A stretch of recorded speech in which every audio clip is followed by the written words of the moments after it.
ನಮಸ್ತೆ ವೀಕ್ಷಕರೇ, ಕಲಾಧ್ಯಾನಕ್ಕೆ ಸ್ವಾಗತ. ನಾನು ನಳಿನಾಡಿ, ಹವ್ಯಾಸಿ ಪತ್ರಕರ್ತೆ, ಸಾಹಿತಿ ಹಾಗೂ ಸಂಶೋಧಕಿ. ಇವತ್ತಿನ ದಿನ ನಾನು ನಿಮ್ಮನ್ನು ನಮ್ಮ ಚಿಕ್ಕಮಗಳೂರು ಜಿಲ್ಲೆಯಲ್ಲಿರುವಂತಹ ಕಾಫಿ ಮ್ಯೂಸಿಯಂಗೆ ಕರ್ಕೊಂಡು ಹೋಗ್ತಾ ಇದ್ದೀನಿ. ನಗರದಿಂದ ಸುಮಾರು 6 ಕಿಲೋಮೀಟರ್ ದೂರದಲ್ಲಿದೆ. ಜಿಲ್ಲಾ ಪಂಚಾಯತ್ ಹಿಂಭಾಗದ ದಾಸರಳ್ಳಿ ಪ್ರದೇಶದಲ್ಲಿದೆ. ಈ ಒಂದು ಮ್ಯೂಸಿಯಂ ಕಾಫಿಯ ಇತಿಹಾಸ ಮತ್ತು ಕಾಫಿಯನ್ನು ಹೇಗೆ ಬೆಳೀತಾರೆ, ಕಾಫಿಯನ್ನು ಹೇಗೆ ಬಿಡಿಸ್ತಾರೆ, ಅದರ ಒಂದು ಕಂಪ್ಲೀಟ್ ಪ್ರೊಸೆಸ್ ಹೇಗಿದೆ, ಒಣಗಿಸೋದು ಹೇಗೆ, ಪುಡಿ ಮಾಡೋದು ಮತ್ತು ಇಂಥ ಅನೇಕ ವಿಚಾರಗಳನ್ನ ಇಲ್ಲಿ ಪ್ರದರ್ಶನ ಮಾಡ್ತಾ ಇದೆ. ಏನು ಭಾರತೀಯ ಕಾಫಿ ಪ್ರಪಂಚದ ಬಗ್ಗೆ ನಮಗೆ ಒಂದು ಶೈಕ್ಷಣಿಕ ಮಾಹಿತಿಯನ್ನು ಕೊಡುತ್ತೆ ಈ ಒಂದು ಸಂಸ್ಥೆ. ಅದೇ ರೀತಿ ವಿದ್ಯಾರ್ಥಿಗಳಿಗೆ ಒಂದು ರಿಕ್ರಿಯೇಷನ್, ಒಂದು ಖುಷಿ, ಅಲ್ಲಿ ಹೋಗಿ ಸುತ್ತಾಡೋದು ಹಸಿರು ಮಧ್ಯೆ, ಮತ್ತು ಹೇಗೆ ನಮ್ಮ ಜಿಲ್ಲೆಯಲ್ಲಿ ಹೆಚ್ಚು ಬೆಳೆಯುವಂತಹ ಕಾಫಿಯ ವಿಚಾರಗಳು ಹೇಗೆ ಅನ್ನೋದನ್ನು ತಿಳಿಸ್ಕೊಡುತ್ತೆ. ವಿದ್ಯಾರ್ಥಿಗಳಿಗೂ ಸಹ ಬಹಳ ಉಪಯುಕ್ತವಾದಂತಹ ಒಂದು ಅಂಶವನ್ನು ನಾವಿಲ್ಲಿ ಗಮನಿಸ್ಬೋದು. ಈ ಒಂದು ಅವರು ಆರಾಮಾಗಿ ಮಾಹಿತಿಯನ್ನು ಹುಡುಕುವಂಥ ಒಂದು ಅವಕಾಶ ಸಹ ಇಲ್ಲಿ ಇರುತ್ತೆ. ಇಲ್ಲಿ ನೋಡ್ತಾ ಇದ್ದೀರಲ್ಲ, ಇದೆಲ್ಲ ಒಂದು ಸುತ್ತ ಇರುವಂತಹ ಜಾಗ. ನಾವು ಎಂಟರ್ ಆಗ್ತಿದ್ದಂಗೆ ಅಲ್ಲಿ ಉಪನಿರ್ದೇಶಕರು, ಅಲ್ಲಿರುವಂತಹ ಡೆಸಿಗ್ನೇಷನ್ಸು ಯಾರ್ಯಾರಿದ್ದಾರೆ ಅಲ್ಲಿ ಅಂತ, ಎಷ್ಟು ಹಸಿರಿದೆ, ಎಷ್ಟು ಚೆನ್ನಾಗಿ ಅಲ್ಲಿ ಹಸಿರನ್ನ ಮಾಡ್ಕೊಂಡಿದ್ದಾರೆ ಅಂದರೆ ನೋಡೋಕೆ ಖುಷಿಯಾಗುತ್ತೆ. ಕಾಫಿ ಯಾತ್ರೆ, ಕಾಫಿ ಹೇಗೆ ಹುಟ್ಟಿದ್ದು, ಹೇಗೆ ಅದರ ಬೆಳವಣಿಗೆ ಇಲ್ಲಿಯ ತನಕ ಹೇಗೆ ಅನ್ನೋದನ್ನು ಬಹಳ ಚೆನ್ನಾಗಿ ಅವರು ತೋರಿಸ್ತಾರೆ. ನಾವು ಈ ಒಂದು ಕುತೂಹಲಕ್ಕೆ ಹೋಗಿದ್ದು, ನಮಗೆ ಇದುವರೆಗೂ ಗೊತ್ತಿಲ್ಲ ಹೇಗೆ ಅಲ್ಲಿ ಕಾಫಿ, ನಾನು ನೋಡಿರಲಿಲ್ಲ. ಮೊಟ್ಟ ಮೊದಲು ನಾನು ಸಹ ಫಸ್ಟ್ ಟೈಮ್ ನನಗೂ ಅನುಭವ. ಈ ಮೆಟ್ಲು ಹತ್ಕೊಂಡು ಹೋಗಬೇಕು, ತುಂಬ ಹಸಿರು, ಆ ಕಡೆ ಈ ಕಡೆ ಪಾಟ್ಸು, ಸುತ್ತ ಹಸಿರು, ತುಂಬ ಖುಷಿಯಾಗುತ್ತೆ ನೋಡೋಕ್ಕೆ. ಆಮೇಲೆ ಅನೇಕ ಚಿತ್ರಗಳು, ವರ್ಣಚಿತ್ರಗಳು ಅಲ್ಲಿ ಇದ್ದಾವೆ. ಅವುಗಳು ಸಹ ಈ ಕಾಫಿಯ ಮಹಿಳೆಯರು ಅತಿ ಹೆಚ್ಚು ನಾವು ಕಾಫಿ ಕುಯ್ಯೋದನ್ನು ನೋಡ್ತೀವಿ. ಅದನ್ನು ಮಹಿಳೆಯರನ್ನು ಒಳಗೊಂಡಂತಹ ಕಾಫಿ ಜೊತೆಗೆ ಮಹಿಳೆಯರು ನೋಡಿ, ಇವೆಲ್ಲ ಸ್ಟ್ಯಾಂಪ್ಸು. ನಮ್ಮ ಭಾರತೀಯ ಅಂಚೆ ಕಚೇರಿಯ ಸ್ಟ್ಯಾಂಪ್ಸ್ ಆಗಿರುವಂಥ ಅನೇಕ ಚಿತ್ರಗಳನ್ನ ನೀವು ನೋಡ್ತಾ ಇದ್ದೀರ. ತುಂಬ ಖುಷಿಯಾಗುತ್ತೆ. ಇನ್ನು ಕಾಫಿಯ ಅಂಚೆ ಚೀಟಿಗಳನ್ನ ನೋಡಲಿಕ್ಕೆ ತುಂಬ ಖುಷಿಯಾಗುತ್ತೆ. ಈ ಚಿತ್ರಣಗಳು ನಾವು ಇಲ್ಲಿ ಸುತ್ತಾಡಿದಾಗಲೆಲ್ಲ ನೋಡ್ತಿರ್ತೀವಿ. ಇಲ್ಲೂ ಸಹ ಒಂದು ದೊಡ್ಡ ವರ್ಣಚಿತ್ರ. ಕಾಫಿ ಬೋರ್ಡ್ ಅನ್ನುವಂತಹ ಒಂದು ಸಂಸ್ಥೆಯ ಏನಿದೆ ಅದು ಇಲ್ಲಿ ಎಲ್ಲ ವ್ಯವಸ್ಥೆಯನ್ನು ಮಾಡಿರುವಂಥದ್ದು. ಅವರ ಲೋಗೋ ನೀವು ಗಮನಿಸಿದರೆ ಕೂರ್ಗ್ ಅಂದರೆ ಕಾಫಿ ಬೆಳೆಯುವ ಪ್ರದೇಶಗಳಲ್ಲಿನ ಕೆಲವೊಂದು ವಿಚಾರಗಳು ಹೇಗೆ ಇತ್ತ ಅನ್ನುವಂಥದ್ದು ಇಲ್ಲಿ ಚಿತ್ರಗಳನ್ನ ನೀವು ಗಮನಿಸ್ಬೋದು. ಐ ಲವ್ ಕಾಫಿ ಅನ್ನುವಂಥ ಒಂದು ಅಲ್ಲಿ ಸೆಲ್ಫಿ ಸ್ಪಾಟ್ ಮಾಡಿದ್ದಾರೆ. ತುಂಬ ನೀಟಾಗಿ, ಒಂಥರ ಖುಷಿಯಾಗುತ್ತೆ. ಎಷ್ಟು ಚೆನ್ನಾಗಿ ಇಟ್ಕೊಂಡಿದ್ದಾರಲ್ವ ಈ ಒಂದು ಆಫೀಸು ಅನಿಸುತ್ತೆ. ಇಲ್ಲೆಲ್ಲ ಕಾಫಿಯ ಕುರಿತಾದ ವಿವರಣೆಗಳು, ಅಲ್ಲಿ ಒಂದು ಕಾಫಿಯನ್ನು ಹೇಗೆಲ್ಲ ನಾವು ಬಳಸ್ತೀವಿ ಅನ್ನುವಂಥ ವಿಚಾರಗಳನ್ನ ನೀವು ಗಮನಿಸ್ಬೋದು. ಇದು ಕಚೇರಿ. ಅಂದರೆ ನಾವು ಹೋಗ್ತೀವಲ್ಲ, ಫಸ್ಟ್ ಫ್ಲೋರ್ಗೆ ಹೋಗ್ತೀವಿ, ಮತ್ತು ಕೆಳಗಡೆ ಫ್ಲೋರ್ಗೆ ಹೋದರೆ ಅಲ್ಲಿ ಕಾಫಿ ಮ್ಯೂಸಿಯಂ ಇರುವಂಥದ್ದು. ನಾವು ಮೆಟ್ಲಲ್ಲೂ ಸಹ ಪಾಟ್ಸ್ ಎಲ್ಲ ಇಟ್ಟಿದ್ದಾರೆ. ಒಂಥರ ಚೆನ್ನಾಗಿ ಅನಿಸುತ್ತೆ ನಮ್ಮ ಅಲ್ಲಿ ಹೋಗೋದು, ಕಾಫಿಯ ಯಾತ್ರೆಯನ್ನು ನೋಡಲಿಕ್ಕೆ. ಏನೋ ಒಂದು ಆ್ಯಂಬಿಯನ್ಸ್ ಅಲ್ಲಿ ಕ್ರಿಯೇಟ್ ಮಾಡಿರುವಂಥ ಆ್ಯಂಬಿಯನ್ಸು ಚೆನ್ನಾಗಿ ಅನಿಸುತ್ತೆ. ಯಾವ ರೀತಿ ಕಾಫಿ ಯಾತ್ರೆ ಶುರುವಾಯಿತು ಅನ್ನೋದನ್ನು ಇಲ್ಲಿಂದ ತೋರಿಸ್ತಾರೆ ನೋಡಿ. This is the first thing. ಅದರ ಪಕ್ಕದಲ್ಲಿರುವಂಥದ್ದು ಪ್ರೊಜೆಕ್ಟ್ರು. ಅದರಲ್ಲಿ ಕಾಫಿಯ ಕುರಿತಾದಂಥ ವಿಚಾರಗಳನ್ನ ಇದು ಮಾಡ್ತಾ ಇರ್ತಾರೆ. ಹೇಗೆ ಕಾಫಿ ಬೆಳವಣಿಗೆ ಆಯಿತು, ಮೊಟ್ಟ ಮೊದಲಿಗೆ ಕಾಫಿ ಹೇಗೆ ಬಂತು, ಈ ಥರದ ವಿಚಾರಗಳು.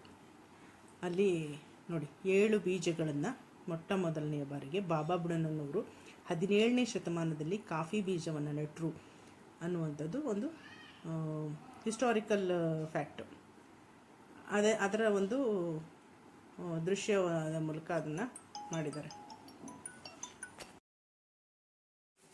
ಭಾರತೀಯ ಕಾಫಿ ಪರಂಪರೆಯ ಕುರಿತಾದಂತಹ ಅನೇಕ ವಿವರಣೆಗಳನ್ನು, ಅಂದರೆ ಕಾಫಿಯ ಮೂಲ, ಬೆಳವಣಿಗೆ, ಅಭಿವೃದ್ಧಿ ಹೇಗಾಯಿತು, ಪ್ರಾದೇಶಿಕ ಸಮಸ್ಯೆಗಳೇನು, ಕಾಫಿ ಬೆಳೆಗಾರರಿಗೆ ಮತ್ತು ಕಾಫಿ ಬೆಳವಣಿಗೆಯ ಸವಾಲುಗಳೇನು, ಸಮಸ್ಯೆಗಳೇನು, ಇವೆಲ್ಲ ಅಂಶಗಳನ್ನು ದೃಶ್ಯ ರೂಪಕಗಳನ್ನ, ಅಂದರೆ ಒಂದು ಡಾಕ್ಯುಮೆಂಟ್ರೀಸ್ ಆಗಿರ್ಬೋದು, ಮತ್ತು ಬರಹದ ಫಲಕಗಳ ಮೂಲಕ ಈ ಒಂದು ಸಂಸ್ಥೆಯಲ್ಲಿ ವಿವರಿಸಿದ್ದಾರೆ. ಮತ್ತು ಈ ಒಂದು ಏನವರ ಒಂದು ಕತೆ ರೀತಿಯಲ್ಲಿ ವಿಡಿಯೋ ದಾಖಲೆಗಳನ್ನು ಸಹ ಅಲ್ಲಿ ಪ್ರದರ್ಶಿಸಿರುವಂಥದ್ದು. ಅಲ್ಲಿ ಕೂತ್ಕೊಳ್ಳಿಕ್ಕೂ ಸಾಕಷ್ಟು ಚೇರ್ಸು ಎಲ್ಲ ಮಾಡಿ ಎರಡೂ ಕಡೆ ಪ್ರದರ್ಶನ ಮಾಡ್ತಾರೆ. ವಿಸಿಟರ್ಸ್ ಬಂದು ಅದನ್ನು ಸಾವಕಾಶವಾಗಿ ಕೂತ್ಕೊಂಡು ನೋಡಿ ಮಾಹಿತಿಯನ್ನು ಪಡ್ಕೋಬೋದು. CCRI ಬಾಳೆಹೊನ್ನೂರಲ್ಲಿ ಏನಿದೆ, ಇವರು ಕೇಂದ್ರ ಕಾಫಿ ಸಂಶೋಧನಾ ಕೇಂದ್ರ. ಇವರ ಒಂದು ಶತಮಾನೋತ್ಸವ ಕಳೆದ ಡಿಸೆಂಬರ್ 2025 ಆಯಿತು. ಅವರ ಒಂದು ವಿಚಾರಗಳು ಸಹ ಇಲ್ಲಿದೆ ನೋಡಿ, ಇಲ್ಲಿ ನೋಡ್ತಾ ಇದ್ದೀರಲ್ಲ, ಅದು ಆ ಸಂಸ್ಥೆಯ ಒಂದು ಫೋಟೋ. ಇಲ್ಲಿನ ಏನೇನು ನಡೆಯುತ್ತೆ, ಇಲ್ಲಿ ಏನು ಸಂಶೋಧನೆ ಮಾಡ್ತಾರೆ, ಯಾವ ರೀತಿ ಇವರು ಕಾಫಿ ಬೆಳೆಗಾರರಿಗೆ ಬೆಂಬಲವನ್ನು ಕೊಡ್ತಾರೆ, ಈ ಥರದ್ದೆಲ್ಲ ಅಲ್ಲಿ ವಿಚಾರಗಳನ್ನ ನೀಟಾಗಿ ತಿಳಿಸ್ಕೊಟ್ಟಿದ್ದಾರೆ. ನೋಡಿ ಎಷ್ಟು ಚೆನ್ನಾಗಿ ಪಳಪಳ ಅನ್ನುತ್ತೆ. ಅದು ಕೆಂಪುಗೆ ಹಣ್ಣು ನೋಡಿದ್ರೆ ಬಾಯಿಗೆ ಹಾಕ್ಕೋಬೇಕು ಅನಿಸುತ್ತೆ, ಆದರೆ ತಿನ್ನೋಕ್ಕಾಗಲ್ಲ. ಕಾಫಿ ಮಾಡಿದ್ರೆ ಮಾತ್ರ ಕುಡಿಯೋಕ್ಕಾಗೋದು. ಈ ಒಂದು ಎಲೆಗಳು ಸಾಮಾನ್ಯವಾಗಿ ಯಾರೇ ಆದರೂ ಬಂದು ಇಲ್ಲಿ ಭೇಟಿ ಮಾಡ್ಬೋದು. ಸಮಯ ಬಂದು ವೀಕ್ ಡೇಸಲ್ಲಿ ಮಾತ್ರ, ಸೋಮವಾರದಿಂದ ಶುಕ್ರವಾರದ ತನಕ ಬೆಳಗ್ಗೆ 10 ಗಂಟೆಯಿಂದ ಸಂಜೆ 7 ಗಂಟೆವರೆಗೂ ಇರುತ್ತೆ. ಶನಿವಾರ ಭಾನುವಾರ ರಜೆ ಇರುತ್ತೆ. ಈ ಪ್ರತಿಯೊಬ್ಬರಿಗೆ ಅಂದರೆ ಒಬ್ಬ ವ್ಯಕ್ತಿಗೆ 20 ರೂಪಾಯಿ ಶುಲ್ಕವನ್ನು ವಿಧಿಸ್ತಾರೆ. ಸೊ ಈ ಕಾಫಿಯ ಬಗ್ಗೆ ಸಂಪೂರ್ಣ ಮಾಹಿತಿ ವಿವರಣೆಯನ್ನು ತಿಳ್ಕೊಳ್ಳಿಕ್ಕೆ ಆಸಕ್ತಿ ಇರುವಂಥವರು, ಕಾಫಿ ಬಗ್ಗೆ ಏನಾದರೂ ಒಂದಷ್ಟು ನೋಡಬೇಕು, ನಾವು ಮುಂದೆ ಕಾಫಿ ಎಸ್ಟೇಟು ಮಾಡಬೇಕು ಅಂದರೆ ಈ ಥರದ್ದೆಲ್ಲ ಒಂದು ಇಂಟ್ರೆಸ್ಟ್ ಇದ್ದವರು ಇಲ್ಲಿ ಖಂಡಿತ ಬರ್ಬೋದು. ಕಾಫಿ ಬೀನ್ಸ್ ವೆರೈಟೀಸ್ ನೋಡ್ತಾ ಇದ್ದೀರಾ, ಎಲ್ಲದನ್ನೂ ಇಲ್ಲಿ ತುಂಬ ಚೆನ್ನಾಗಿ ಮಾಡ್ಕೊಂಡಿದ್ದಾರೆ. ವಿವಿಧ ಪ್ರಕಾರದ ಕಾಫಿ ಬೀನ್ಸನ್ನು ನೀವು ನೋಡ್ತಾ ಇದ್ದೀರಾ.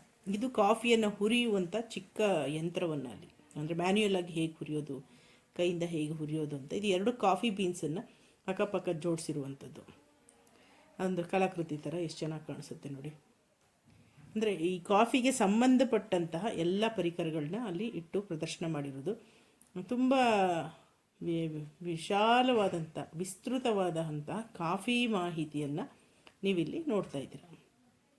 ಪ್ರತಿಯೊಂದು ಹಂತದವರೆಗೂ ಅಂದರೆ ಹೇಗೆ ಬೆಳೆಸೋದು, ಹಾರ್ವೆಸ್ಟ್ ಮಾಡೋದು ಹೆಂಗೆ, ನೆಡೋದು ಹೆಂಗೆ, ಅದನ್ನು ಬೆಳೆಸೋದು ಹೇಗೆ, ಕಟಾವು ಮಾಡೋದು ಹೆಂಗೆ, ಕಟಾವು ಮಾಡಿದ ಮೇಲೆ ಅದನ್ನು ಹರಡಿ ಎಲ್ಲ ಬಿಡಿಸಿ ಹರಡಿಸೋದು ಮತ್ತು ಒಣಗಿಸೋದು, ಅಂದರೆ ಪ್ರತಿಯೊಂದು ಎಲ್ಲದೂ ಮೆಷಿನಿಂದನೇ ಆಗಲ್ಲ.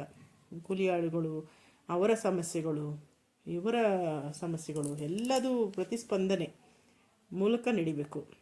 ಸೊ ಕೊನೆಗೆ ಪ್ಯಾಕ್ ಮಾಡೋದು, ಕೊನೆಗೆ ನೋಡಿ ಕಪ್ಪಲ್ಲಿ ಬರಬೇಕು, ನಮ್ಮ ಮುಂದೆ ಬಂದಿದ್ದಷ್ಟೇ ನಮಗೆ ಗೊತ್ತಿರುತ್ತೆ. ಯಾವುದೋ ಬೆಂಗಳೂರಲ್ಲಿ ಮೂಲೆ ಕೂತ್ಕೊಂಡಿರ್ತೀವಿ ನಾವು, ನಮ್ಮ ಕಪ್ಪು ಏನು ಇದೇ ಕಾಫಿ ಅದಷ್ಟೇ ನಮಗೆ ಗೊತ್ತು. ಸೊ ಇಲ್ಲಿ ಪ್ರತಿಯೊಂದು ಹಂತದ ವಿವರಣೆಗಳನ್ನ ಈ ಒಂದು ಬೋರ್ಡಲ್ಲಿ ಇಲ್ಲಿ ಹಾಕೋದು, ಹೇಗೆ ಅದನ್ನು ಬೀಜವನ್ನು ಹೇಗೆ ಬೆಳೆಸ್ತಾರೆ, ನೆಡ್ತಾರೆ, ಅದು ಎಲ್ಲ ವಿವರಣೆ ಇಲ್ಲಿದೆ. ಕೊಯ್ಲು ಹೆಂಗೆ ಮಾಡ್ತಾರೆ ಆ ವಿವರಣೆ ಈ ಬೋರ್ಡಲ್ಲಿ ಕಾಣಿಸ್ತಾ ಇದೆ. ಮತ್ತು ಅದರ ಹೆಂಗೆ ಅದನ್ನು ಕಟ್ ಮಾಡೋದು. ಕಾಫಿ ಹೂವಂತೂ ಎಷ್ಟು ಖುಷಿಯಾಗುತ್ತೆ ಅಂದರೆ, ಕಾಫಿ ಹೂವು ತೋಟದ ಹತ್ರ ಹೋಗ್ತಾ ಇದ್ದರೆ ಒಂದು ಕೊಂಗೆ ತಗೊಂಡು ಬಿಟ್ಕೋಬೋದಲ್ಲ ಅನಿಸುತ್ತೆ. ಮತ್ತು ಹಣ್ಣು ನೋಡಿ ಎಷ್ಟು ಚೆನ್ನಾಗಿ ಅನಿಸುತ್ತೆ, ನೋಡೋಕ್ಕೆ ಒಂದು ಖುಷಿ. ಕೆಂಪು ಕಾಣ್ತಾ ಇದ್ದರೆ ಆಪಲ್ಲು ಬೇಡ, ಇದನ್ನೇ ತಿನ್ಕೊಂಡು ಕೂತ್ಕೊಳ್ಳೋಣ ಅನಿಸುತ್ತೆ, ಆದರೆ ತಿನ್ನೋಕ್ಕಾಗಲ್ಲ. ಇಲ್ಲಿ ಕಾಫಿ ಪ್ರಪಂಚದ ಇತಿಹಾಸವನ್ನು ಅವರು ಭಾಳ ಚೆನ್ನಾಗಿ ವಿವರಿಸಿರುವಂಥದ್ದು. ಮೊದಲು ಎಲ್ಲಿ ಇತ್ತು ಕಾಫಿ ಬಗ್ಗೆ, ಎಲ್ಲಿ ವಿವರಗಳು ಬಂದಿತ್ತು, ಈ ಥರದ್ದೆಲ್ಲ ಸುಮಾರು ಹಳೆಯ ತುಂಬ ಪುರಾತನವಾದಂಥ ವಿಚಾರಗಳನ್ನು ಅಲ್ಲಿ ಹಾಕಿರುವಂಥದ್ದು.